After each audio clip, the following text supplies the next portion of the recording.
για πέντε να μάθει.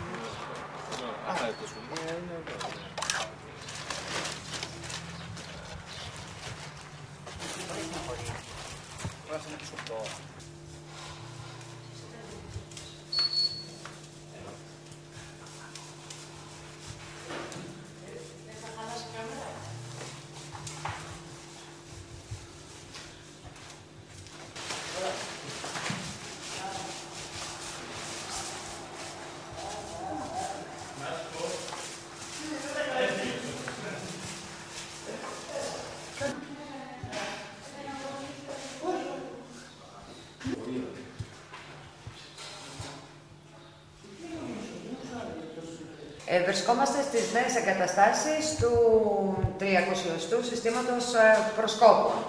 Μαζί μας λοιπόν είναι ο αρχηγός του συστήματος, ο κ. Γιάννης Λαπρινάκος. Να μας πείτε καταρχήν για αυτές τις νέες εγκαταστάσεις. Πού βρίσκονται ακριβώς να Μάλιστα. Οι νέες εγκαταστάσεις βρίσκονται στα παλαιά σφαγεία επωνομαζόμενα. Στον δρόμο που πάμε για νοσοκομείο, πριν στρίψουμε. Πριν στρίψουμε, ακριβώς δεξιά. Λοιπόν, είναι σχετικά πολύ κοντά στη Σπάρτη.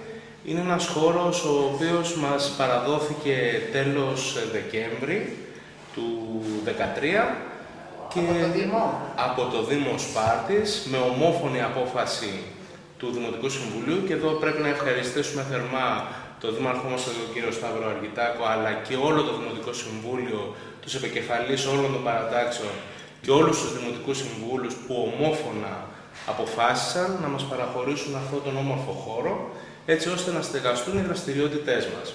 Τώρα βλέπω όμως ότι δουλεύετε ήδη, το βάφετε, το αναβαθμίζετε, γιατί ήταν σε άσχημη κατάσταση.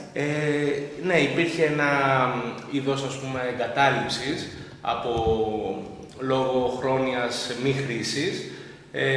Εμείς από τη στιγμή που μπήκαμε μέσα μέχρι τώρα, με όποιες δυνάμεις διαθέτουμε, έχουμε αρχίσει και το συντηρούμε, το αναβαθμίζουμε και βέβαια η προσπάθεια δεν σταματάει ποτέ. Είναι μια συνεχής προσπάθεια η οποία συνεχώς θα κοιτάμε να αναβαθμίσουμε όσο περισσότερο μπορούμε αυτόν τον όμορφο χώρο που παραλάβαμε. Περισσότερο όχι για μας, για τα παιδιά. Βέβαια, μέχρι τώρα δεν είχατε κάποιο χώρο. Όχι, πολύ σωστή παρατήρηση. Στεγαζόμασταν στο 3ο Γυμνάσιο Σπάρτης, το οποίο βέβαια ευχαριστούμε πάρα πολύ για την φιλοξενία τους από το 2010 μέχρι και το τέλος του 2013, γιατί στεγαζόμασταν ουσιαστικά στο κλειστό γυμναστήριο του 3ου Γυμνασίου, που ουσιαστικά ήταν ένας χώρος που άμα υπήρχε πάρα πολύ άσχημος καιρός, ήμασταν μέσα.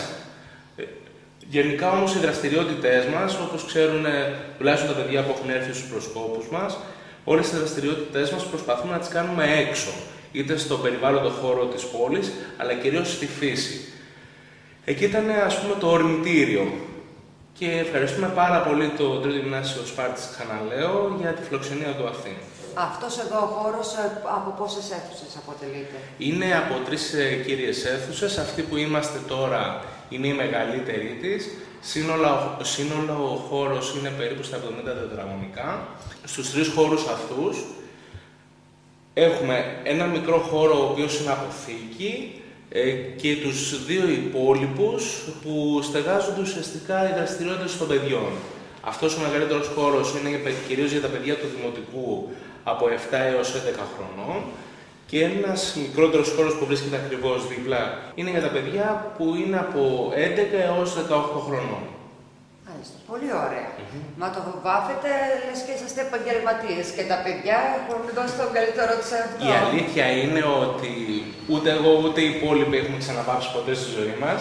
Λοιπόν, ένας φίλος μου πολύ καλός μου λέει, όταν το συζητάγαμε για να οργανώσουμε όλο αυτό, ότι το μάτι είναι δειλό, αλλά το χέρι γενναίο. Λοιπόν, οπότε αποφασίσαμε να φανούμε γενναίοι, έτσι όπως ορίζουν βέβαια και τα άθρα των προσκόπων. Λοιπόν, έτσι ώστε με το που βάλαμε την πρώτη πινελιά άρχισε να φεύγει μόνο του. Αυτό το μεγάλο χώρο τον τακτοποιήσαμε σε 5 ώρες. Που χωρίς να είμαστε επαγγελματίες, κάποιοι μου είπαν ότι ήταν άθλος. Μου φαίνεται ότι θα βρείτε δουλειά και εκτός του χώρου σας. Αν το βάψατε μέσα σε 5 ώρες αυτό. Μπράβο, συγχαρητήρια σε όλα τα παιδιά που βοήθησαν.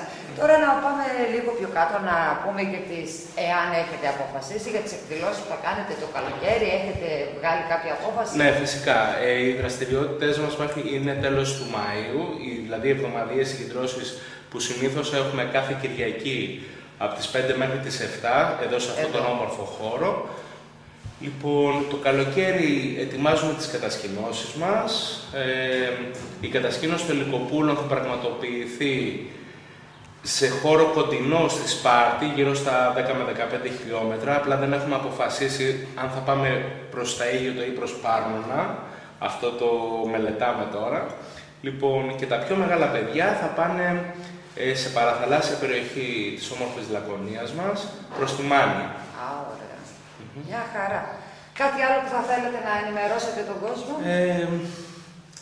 Ο χώρος εδώ των σφαγείων... Θέλετε κάποια βοήθεια?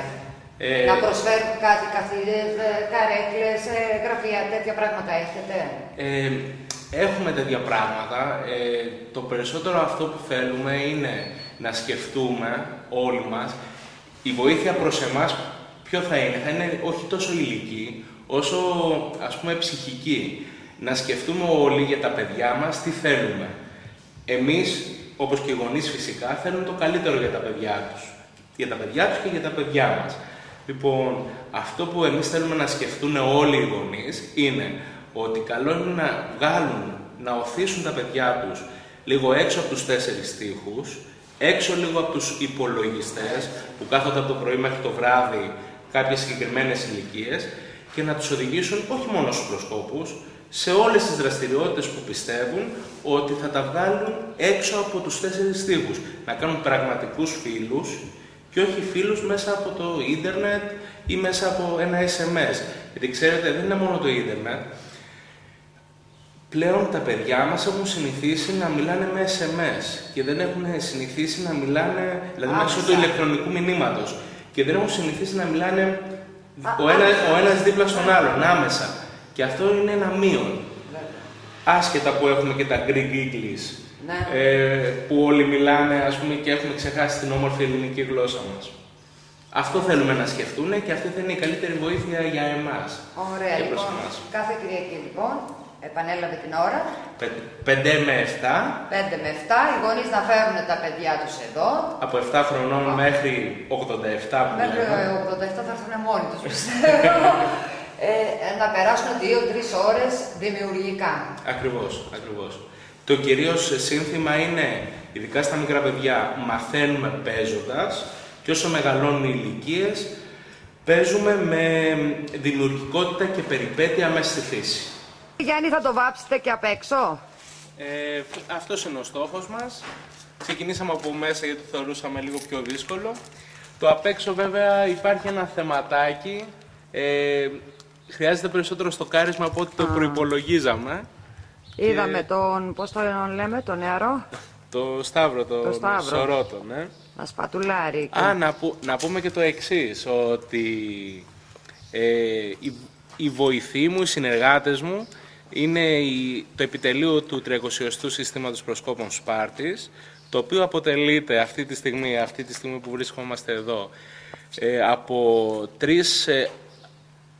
από 5 άτομα, το οποίο οι 3 τους είναι φοιτητές, οι οποίοι φοιτούν εδώ στη Σπάρτη και είναι και στο επιτελείο του 30ου Συστήματος Προσκόπων Σπάρτης. Και θέλω να υπενθυμίσω σε όλους ότι το Πανεπιστήμιο και το ΤΕΙ είναι ένα ζωτικό κομμάτι, όχι μόνο για την οικονομική ανάπτυξη της Σπάρτης, αλλά είναι ένα ζωτικό κομμάτι ανθρώπινου δυναμικού, εθελοντικού δυναμικού, το οποίο πρέπει σε εισαγωγικά να εκμεταλλευτούμε για την ανάπτυξη όλων των δραστηριοτήτων μας. Μιας και ζούμε σε μια τόσο περίεργη περίοδο με τα θέματα των οικονομικών. Όταν στενεύει η οικονομική δραστηριότητα του Δήμου, της χώρας και γενικότερα, πιστεύω ο εθελοντισμός μπορεί να δώσει λύσεις εκεί που δεν υπάρχουν. Σίγουρα. Ευχαριστώ. Είστε καλά.